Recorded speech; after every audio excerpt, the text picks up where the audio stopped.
Hi, joining me now is Buster Murdoch. Thank you for coming, Buster. Thank you for having me. So I just want to start off, how did you take the news about what happened to your mother and your brother after it happened? Well, as any, brother and son would, I mean, I lost half my family, and it was rough. It was very rough. Yeah, I'm sorry about that. And how did you feel knowing that it was your father who took their lives?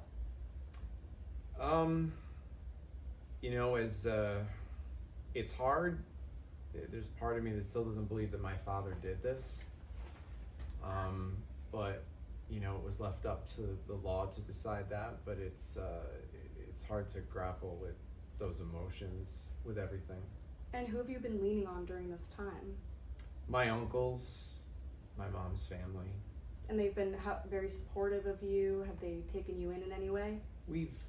I still have my life that I live with my girlfriend Brooklyn, but my family has been there for me through a lot, and they've someone I've been able to lean on. They're going through the loss too, so we're all going through it. And did you ever have any inkling that your father could be capable of something like this?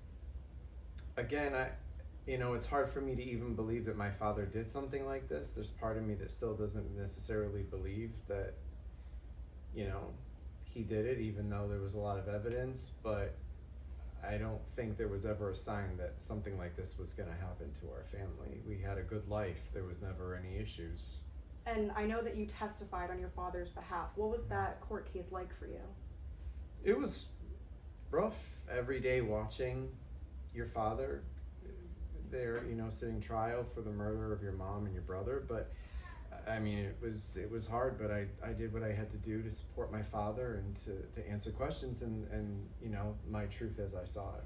So how has your life changed now that you're not living with both of your parents or your brother? Well, I mean, I lost my whole family, my dad, my mom, my brother.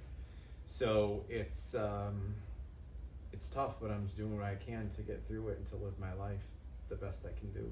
Yeah, and so moving on, do you have any comment on how your family has avoided law enforcement in the past and how something like this could have happened? People have a lot of opinions about my family. Not everything is true. I'd prefer not to really get into that. Okay, and so you have said that you wanted to live a private life as you cope with this. So what does this new life look like for you?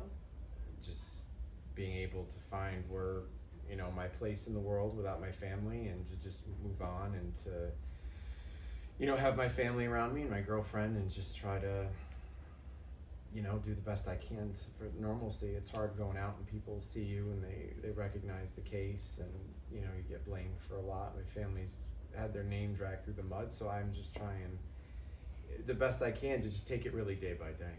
And you mentioned that your family's name has been dragged through the mud a little bit. So what does your family name mean to you now after all of these tragedies? Well, my family has a long history in South Carolina, and my grandparents and my great-grandparents, and I think that our name, it's not all bad. This obviously what happened hasn't helped matters, but the Murdoch name is not all bad, and I want people to know that. Yeah, so what would you say is next for you?